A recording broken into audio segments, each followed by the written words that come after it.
4년 동안 저랑 대학을 같이 다녔던 친구 중에 범수라는 친구가 있었습니다. 아주 보수적인 합동축 교회 목사님 아들이었는데 이 친구가 되게 괴짜였어요. 시험을 보면 다른 친구들은 한 2시간 동안 정신없이 쓰는데 이 친구는 한 10분 15분이면 다 끝내는 겁니다. 4년 동안 항상 시험을 제일 먼저 내고 다니는 그런 친구였습니다. 또 대학교 1학년 때부터 수염을 기르고 다녔어요. 그러니까 그 어머님이 목사님 사모님인데 얼마나 난처했겠습니까? 교인들 눈도 있는데 범수야 제발 좀 교인들 눈도 있는데 수염 좀 깎으라. 그러면 용돈 많이 주면 깎을게요.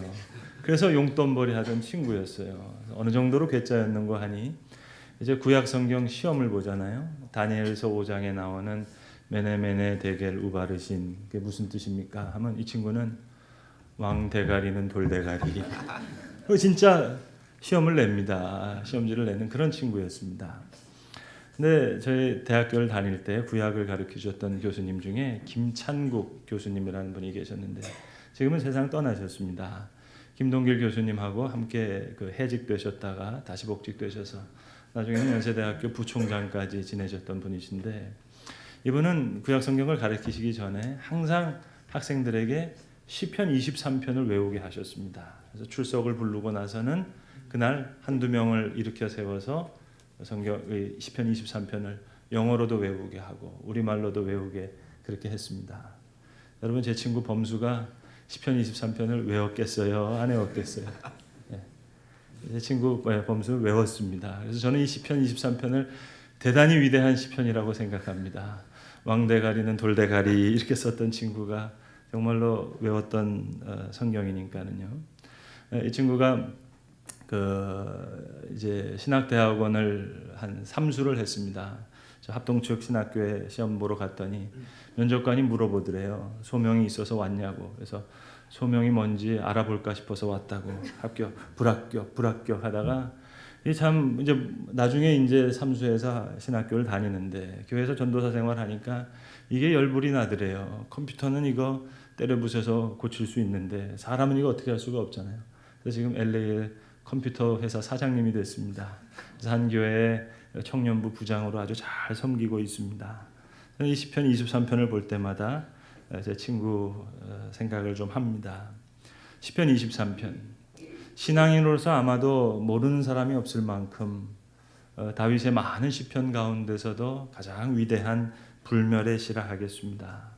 어떤 학자는 말하기를 이 시편은 코끼리가 헤엄칠 만큼 그 뜻이 넓고 깊을 뿐만 아니라 어린아이까지도 그저 안전하게 목욕할 수 있을 만큼 그 뜻이 분명하다라고 말하기까지 했습니다. 사실 이 시는 간단한 시 같지만 참된 신앙 생활을 통해서 우리 모든 성도들이 얻을 수 있는 축복과 평화와 안정, 만족과 기쁨과 소망, 그래서 확실하게 우리에게 알려주는 말씀입니다. 여호와는 나의 목자시니 내게 부족함이 없으리로다. 확실한 믿음의 고백으로 시작합니다. 그가 나를 푸른 초장에 눕게 하시고 우리의 풍성한 영적인 양식을 이야기합니다. 쉴만한 물가로 인도하시는도다. 생명수 되시는 그분의 안식을 의미합니다. 내 영혼을 소생시키시고 영혼의 회복을 이야기합니다.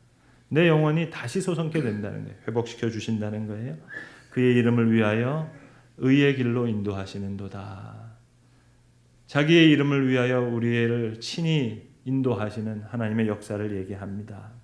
또한 내가 사망의 음침한 골짜기를 다닐지라도 해를 두려워하지 않을 것은 주의 지팡이와 막대기가 나를 안위하시나이다.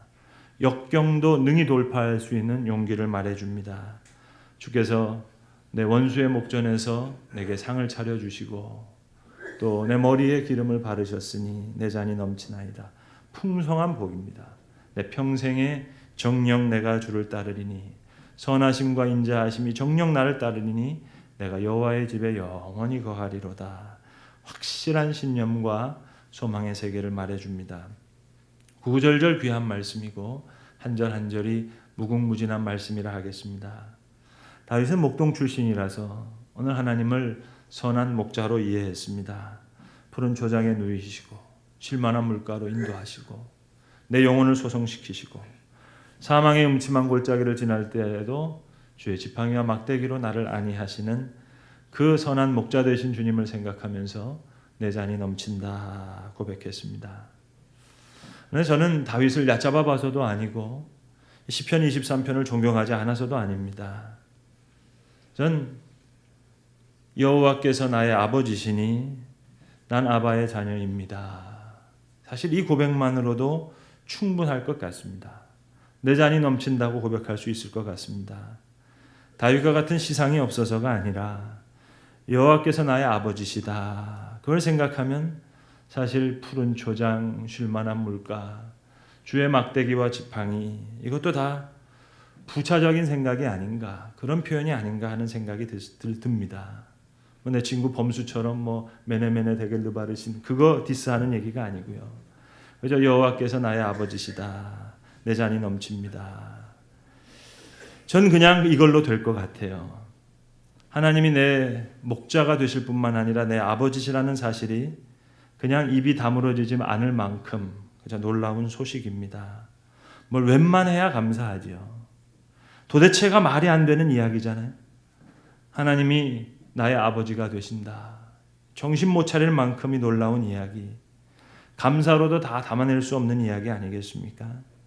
하나님께서 어떻게 내 아버지가 되신단 말이에요. 그걸 생각하면 다윗에게는 되게 미안한 얘기지만 푸른 초장 쉴만한 물가, 주의 지팡이 막대기 이거 다 필요 없는 이야기인 줄도 모르겠다. 그런 생각이 듭니다. 다윗의 믿음이 우리의 믿음보다 훌륭하고 그의 믿음의 고백이 우리의 고백보다 고결하다 하지만 사실 넘치는 잔으로만 보자면 저와 여러분의 잔이 다윗의 잔보다 훨씬 더 많이 넘치는 그것은 부인할 수 없는 사실입니다.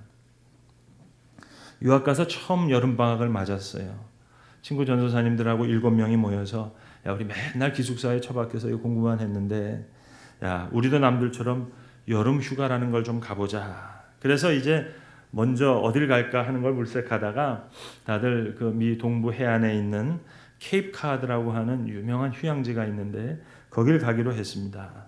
그걸 아는 전도사님이 미국 대통령 누구누구도 거길 가고 유명한 할리우드 영화배우 누구누구도 거기 휴가 오는데 야 우리도 맨날 기숙사에 있지 말고 거길 가자 그랬습니다. 그 케이프카드라고 하는 그 해변가를 그렇게 부르고요. 프로빈스 타운이라고 하는 그 도시를 가기로 결정했습니다. 그래서 이제 낚시할 거, 해수욕할 거 장비를 다 준비해 가지고 2대에 나눠서 이제 갔습니다. 정말 멋있더라고요. 정말 말 그대로 백사장이에요. 모래가 하얘요. 우리는 백사장이라고 부르는데 가서 보면은 모래가 다 누리끼리 하잖아요. 근데 이거 정말 백사장이 하얘요. 정말 그렇게 멋있더라고요. 근데 거기가 바로 우리 다음 주일이 추수감사주일인데 메이플라워가 처음 왔던 플리무스가 바로 옆이더라고요. 그러니까 그걸 알고 가신 분들은 반 이상 되신 전도사님 알았고 촌놈인 저랑 몇 명 반 되는 사람들은 그게 거기 있는지 몰랐어요. 그냥 대통령 간다니까 할리우드 배우가 간다니까 따라간 거지. 바로 옆에 있으니까는 가서 봤습니다. 102명이 저 런던에서 저 네덜란드에서 출발해서 한 3개월 넘어 항해로 와서 반이 죽었다는 거 아닙니까? 반수 가까이가 죽고 나서 그 추운 겨울을 지나고 나서 이제 그 다음에 이제 추수를 했었을 때 칠면조 고기를 가지고 또 그 옥수수를 가지고 추수감사 예배를 드렸다는 것 아니겠어요? 정말 감사했겠더라고요. 얼마나 감격스러웠겠어요. 그걸 몰랐던 이 촌놈 같은 전도사님들도 다 감사했는데요. 이 촌놈은 백사장을 보고도 감사하는데요. 여러분 감사라는 그런 거예요. 어느 정도 이야기가 될 때 감사하는 겁니다. 다윗도 그의 인생을 인도하신 목자 되신 여호와 얼마나 감격하고 감사했겠어요. 그런데 아무리 생각하고 또 생각해봐도 우리의 잔이 저와 여러분의 잔이 다윗의 잔보다 더 넘쳐요. 넘치는 것으로만 따지면 그래요.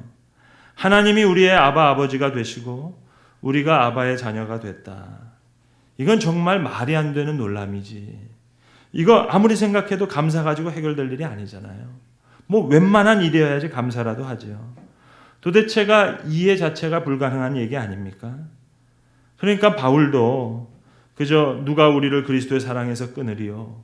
환난이나 곤고나 기근이나 적신이나 위험이나 칼이라 내가 확신하노니 사망이나 생명이나 천사들이나 권세자들이나 현재일이나 장래일이나 능력이나 높음이나 깊음이나 다른 어떤 피조물이라도 우리 주 예수 그리스도 안에 있는 하나님의 사랑에서 끊을 수 없으리라.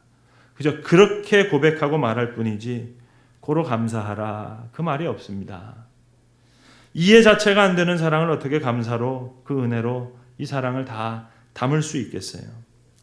시편 23편을 불 가리켜서 불멸의 시편이라고 하지만 아바 아버지가 되시는 또 우리로 아바의 자녀 삼아주신 그 사랑을 그저 한 구절 인용한다면 기름을 내 머리에 부으셨으니 내 잔이 넘치나이다.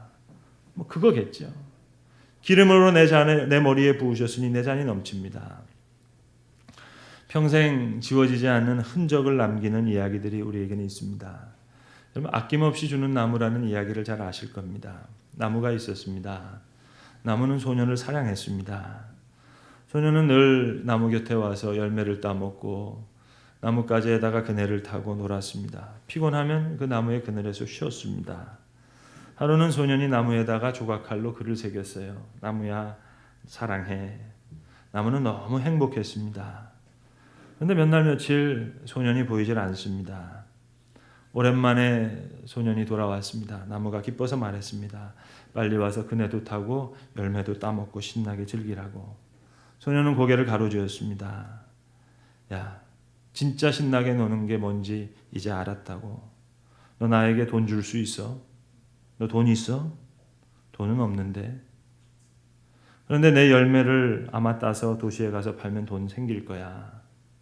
나무에서 모든 열매를 다 따가지고는 소년은 돌아갔습니다. 다시 시간이 흘렀습니다. 오랫동안 나타나지 않던 소년이 이제 나타났습니다. 나무는 너무 기뻐서 빨리 와서 가지에 그네를 타고 나무에 오르고 또 그늘에서 좀 쉬라고 했습니다. 소년은 고개를 다시 가로줬습니다. 나무야, 너 인생 그렇게 한가로운 줄 아냐? 나도 이제 가정을 이루고 집도 지어야 되겠는데 너 집을 줄 수 있니? 글쎄, 난 집이 없는데. 숲속이 모두 내 집인데. 나무는 마음이 아팠지만 그러나 행복했습니다. 그러나 내 가지를 다 자르면 그걸로 집을 지을 수 있을 거야. 소년은 나무 가지를 다 잘랐습니다. 나무는 행복했습니다.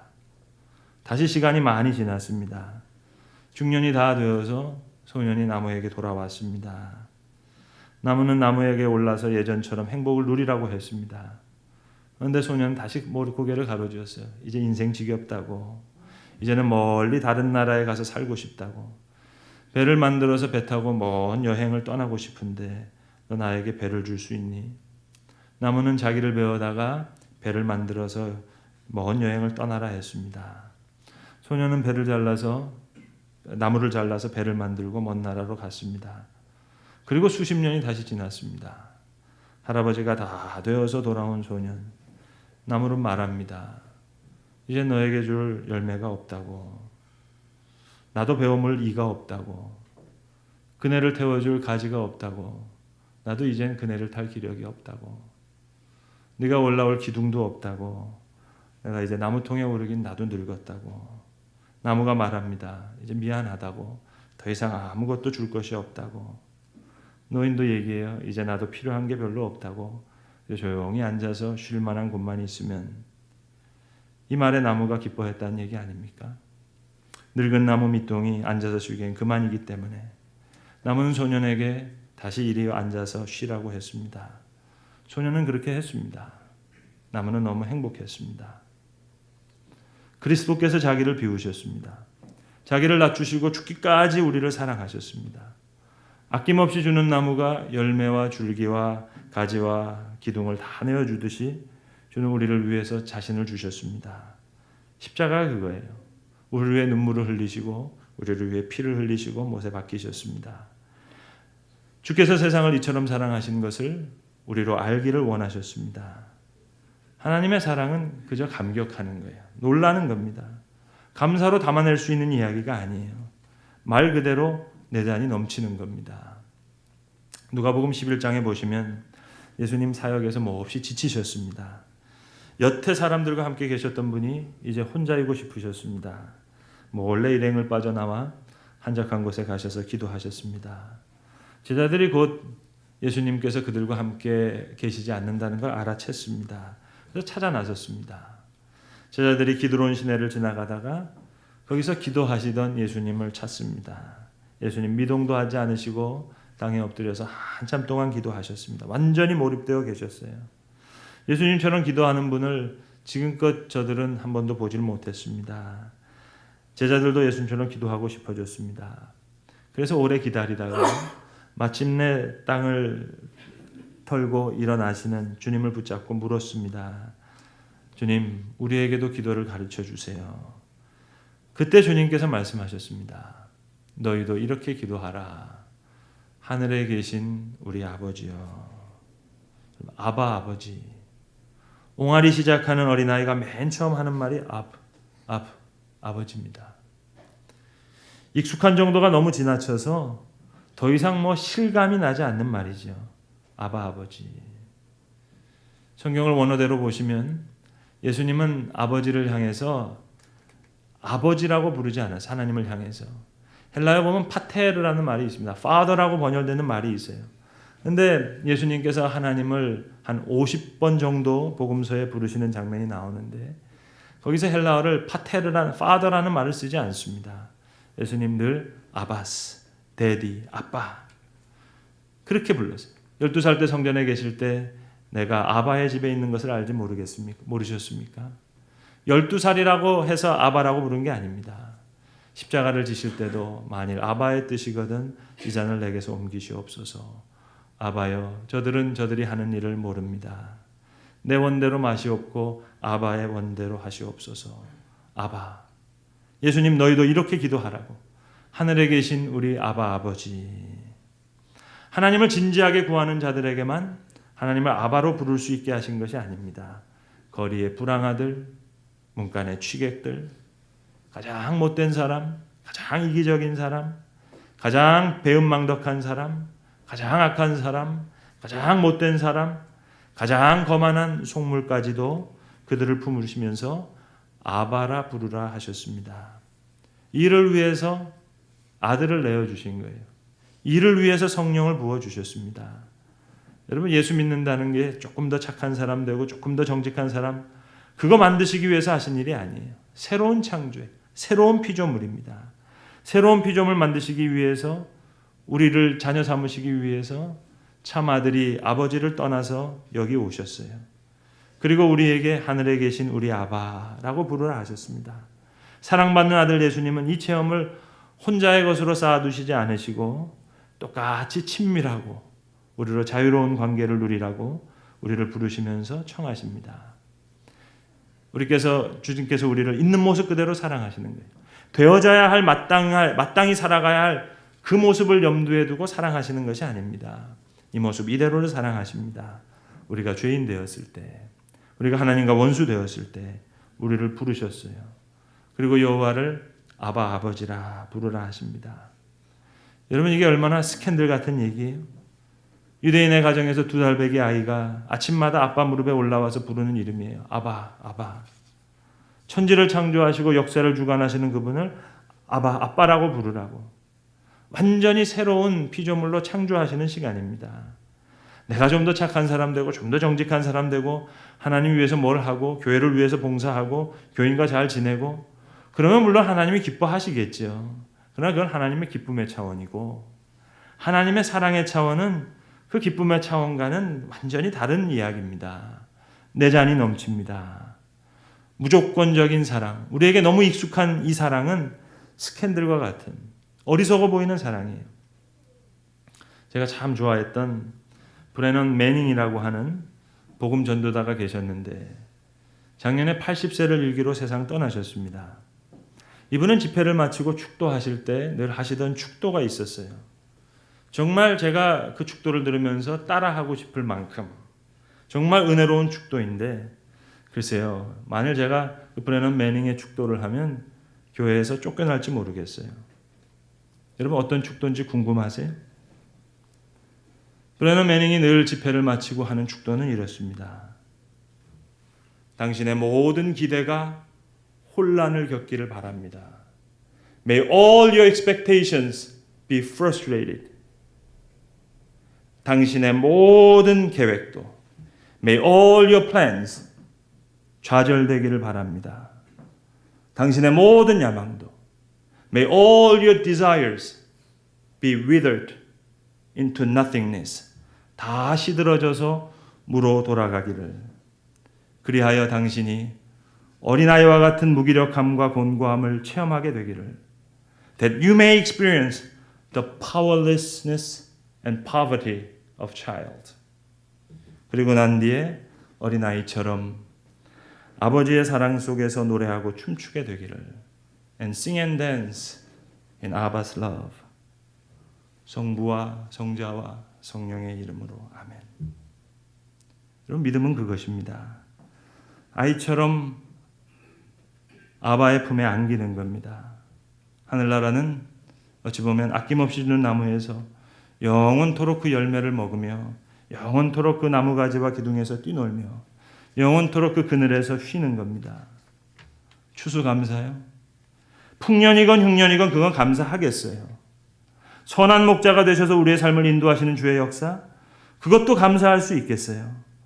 그러나 내 머리에 기름을 부으셔서 나를 영화롭게 하시는, 내 잔을 넘치게 하시는 이 사랑과 이 은혜는 그저 감격할 뿐입니다. 놀랄 뿐입니다. 내 영혼을 소생시키는 주의 은혜, 내 잔이 넘칩니다. 감사로는 담을 수가 없어요. 놀람과 감격으로 감사를 다 담을 수 없는 이 아버지의 사랑과 아비의 자녀된 이 은혜를 온전히 누리는 은혜의 계절이 되시길 바랍니다. 기도하겠습니다. 아버지 하나님, 주께서 그토록 사랑하셨던 다윗의 잔보다 사실 우리의 잔이 더 넘치게 하신 이 측량할 길 없는 은혜를 감사합니다. 어린아이의 무기력함과 곤고함을 주님 체험하여서 주님 아바의 사랑 안에 노래하고 춤출 수만 있다면 주님 우리의 모든 기대가 혼란을 겪게 하시고 우리의 모든 야망도 다 시들어지게 하시고 주께서 기름을 내 머리에 부으셨으니 내 잔이 넘칩니다. 감사로는 다 담을 수 없는 여호와 하나님의 자녀된 이 사랑과 은혜에 감격하여 놀라는 아름다운 그리스도의 계절이 되게 하시옵소서. 우리 주 예수 그리스도의 이름으로 기도합니다. 아멘.